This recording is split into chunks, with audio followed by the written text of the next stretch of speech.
up? This is Rama Screen, and in the anticipation of Dota Dragon's Blood, which arrives on Netflix March 25, I'm here talking with the music composer of this highly anticipated new anime series, Dino Meneghin. How are you, Dino?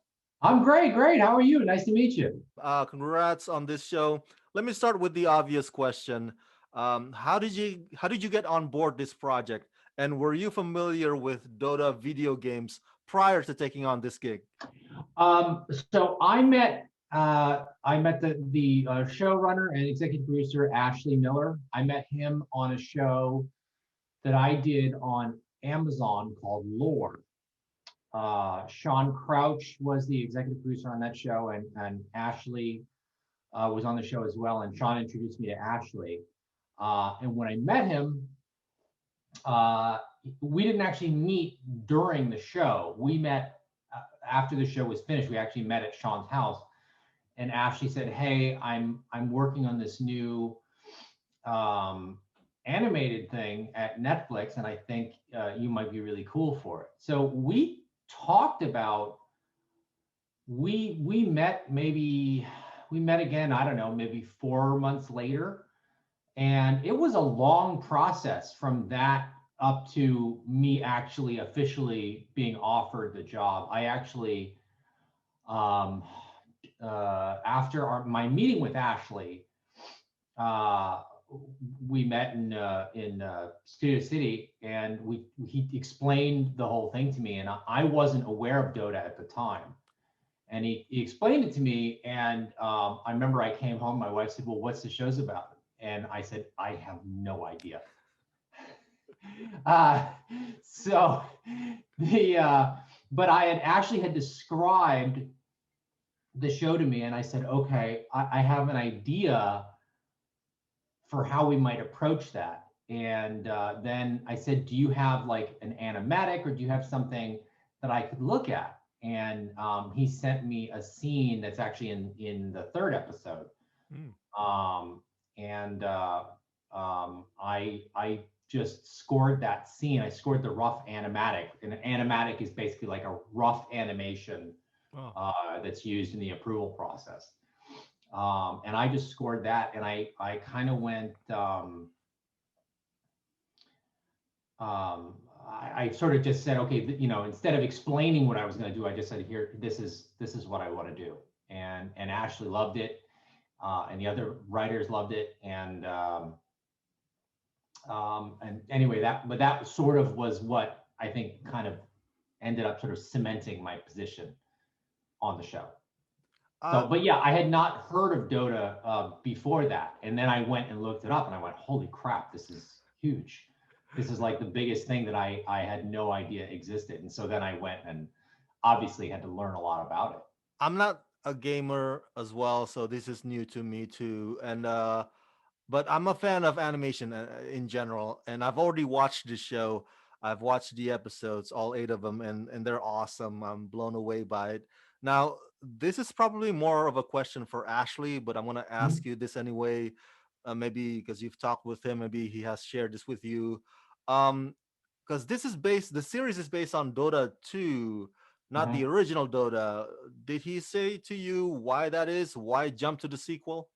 Actually, that's funny. I that's not something that ever came up. I mean, Hmm. I think um, the stuff that we talked about a lot was the lore and sort of how the entire world of Dota works. But we never actually discussed that specifically. So actually, that's a great question. I talk to Ashley several times a day, every day, and usually by text, and so I might have to actually ask him that.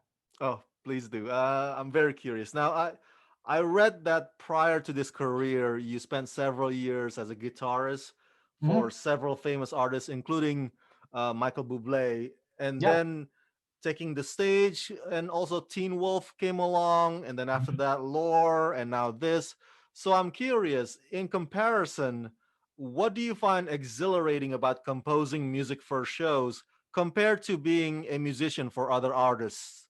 Well, I mean, I first of all, I love doing this. This is my, I loved playing guitar for people. I always preferred being in the studio to playing live. I mean, it's great getting to perform with other musicians and getting to uh, play music, especially when it's really interactive. But this is, I feel very at home doing this. I really, the thing about being in a studio, uh, and especially when you're the composer, is that you kind of can create this whole world, and you create this world that has its own rules.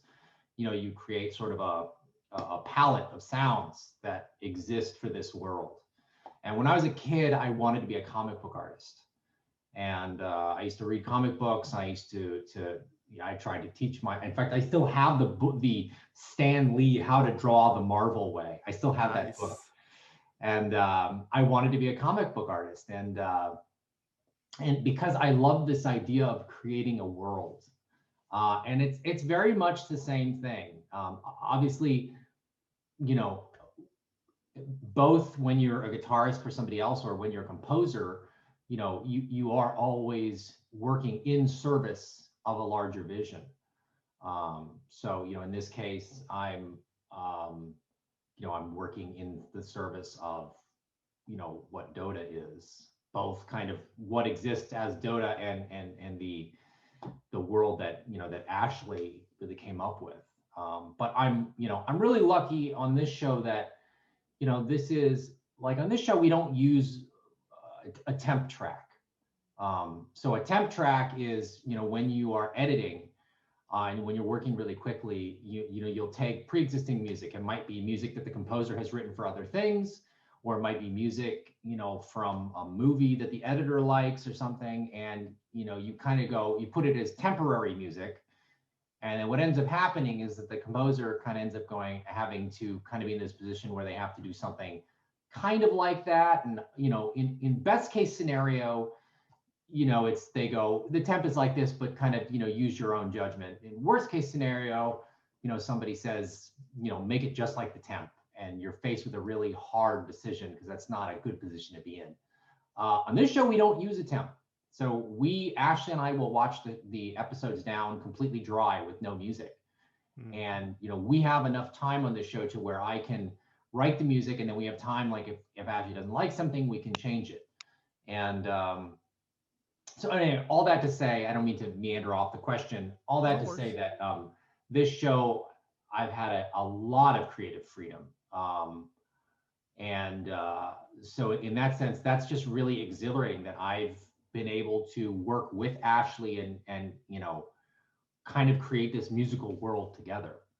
So that's what I find exhilarating about it, is being able to sort of, when you're a guitarist or when you're an instrumentalist, you're sort of you're a smaller piece of the puzzle. And when you're a composer, you are kind of helping to set the tone for the whole thing. You're helping to tell the story. I noticed there's big emphasis on synth or Mhm. synthesizer on this show, whereas usually fantasy adventure animated would generally use big choir or orchestral stuff. Talk Yeah. to me about your conversation with Ashley on the exact music that he wanted for Dota's Dragon's Blood, and what other additional instruments that you also incorporated. So that was a very conscious decision. When I talked to Ashley, Ashley and I both really like John Carpenter movies. We both really like, um, I always talk about the score from Suspiria that Goblin did, and how I love that sort of. The thing about synthesizers is that done a certain way, they don't have the same kind of sort of baggage that traditional instruments do. So when you hear a French horn, you think, this must be the hero. Or you hear a cello, you think this is going to be romantic, or it's going to be sad, or noble, or what. But I mean, synthesizers, and when you get into more experimental synthesis, certainly, Obviously there's certain sounds now that we kind of have an association with because they sound like John Carpenter movies, or they sound like, obviously, Stranger Things, the soundtrack to Stranger Things is really, kind of taking that and really harnessing that cool way. But, using more experimental techniques, when your ear hears something that it's not used to hearing, you don't have these associations with it. You don't immediately go, oh, I'm looking at the hero, or I'm supposed to feel a certain way. And so part of the reason we did that is that we wanted to take Dota and take it out of time and place. We felt like if we used, choir and traditional orchestration, then it sort of makes it sort of this medieval Lord of the Rings, like there's a Ah, whole kind of baggage with it. So we said, if we sort of go, it's sort of framing the story. So to me, what I pitched to Ashley is I said, if we do a very, if we use a synth heavy score as opposed to a traditional score, it doesn't put it in a certain time. Because that was always something that hung me up about fantasy, is it always feels like there's kind of this medieval, knights and dragons thing, which is cool. That's obviously part of the allure of it. What I wanted to do was lean harder into the sort of the high magic and the metaphysical and the sci-fi aspects of this show. So to me, it felt more accessible to somebody who wasn't aware of Dota. mm, You know what I mean? So to me, by my goal, and I guess I'll find out if it was successful, but my goal was to take the world of Dota and sort of take it out of the idea of, of this sort of medieval world where somebody watching it would go, oh, this is like, World of Warcraft, this is that whole thing.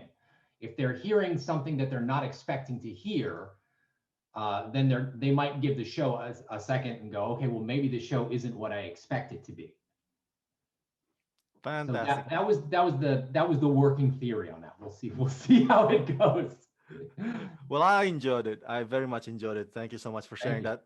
And did you compose separate character themes for Davion, Terrorblade, and Princess Mirana, for example?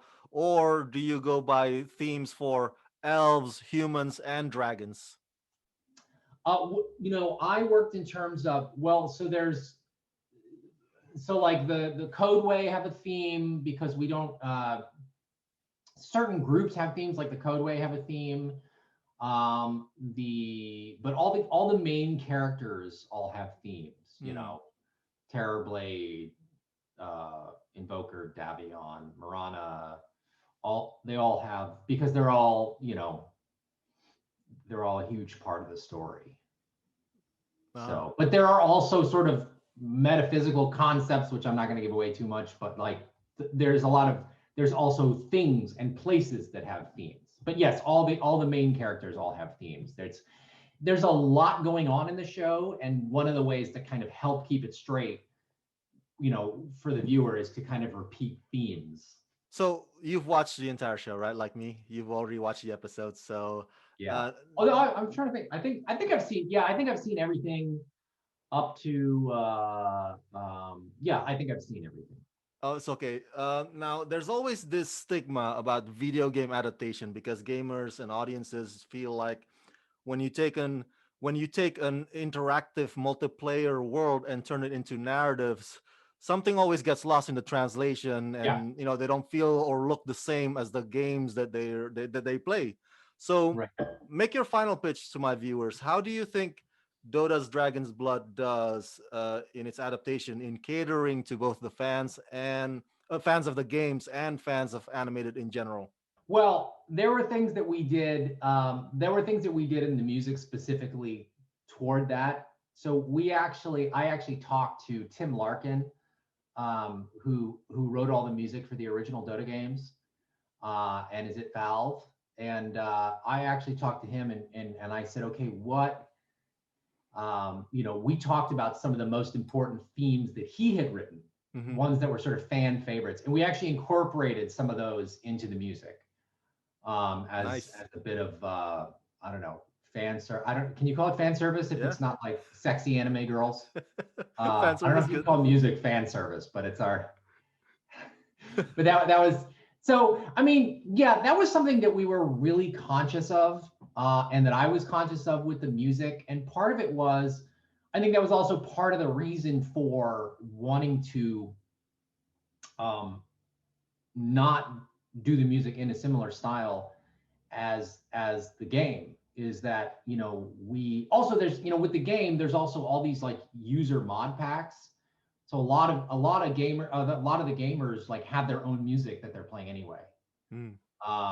So, but yeah, we, you know, we kind of consciously wanted to say, this is this is a take on the Dota world, but we are, you know, we spent a lot of time in the Dota world, and I know that Ashley has spent a lot of time, you know, talking to the people who play the games, and, you know, some of the e-athletes, and you know, we take the lore and the world of Dota seriously. We didn't just, you know, go, okay, here's some things, let's just make up a new story. So that, you know, our pitch was, my pitch would be to was that we wanted to make something that was new and fresh, but that was respectful of the legions of Dota fans. Like, you know, we didn't want to. Nobody wanted to just sort of come in and go, you know, like take the little Dota doll and play with it. You know, we all had. We wanted to pay respect to the world that is out there that people love. So, and we've, you know, we've had a great time doing it, and we all kind of, you know, love these characters and their stories. So, Well, I can't wait for everybody to go check this out. My friends at home, Dragons or Dota Dragon's Blood arrives on Netflix March 25. Dino, thank you for talking to me and congratulations, sir. thank you so much. It's great talking with you.